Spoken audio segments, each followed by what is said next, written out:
மக்கள் பணிக்காக மட்டுமே நான் இந்த தேர்தலில் போட்டியிடுகிறேன். நான் ஜெயிச்சு வந்த பிறகு மக்கள் பணத்தில் ஒரு பைசா கூட தொடமாட்டேன்.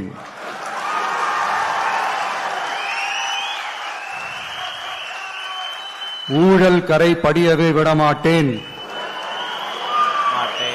பெண்கள் பாதுகாப்பை உறுதிப்படுத்துவேன். போதையில்லா தமிழகத்தை உருவாக்குவேன். சட்டம் ஒழுங்கை சரி செய்ய துணை நிற்பேன். ஒரு நாளும் மக்கள் விரோத செயலில் ஈடுபட மாட்டேன். இது சத்தியம். தேங்க்யூ. மக்களே, இது உறுதிமொழியெல்லாம் கிடையாது, இது உத்தரவாதம்.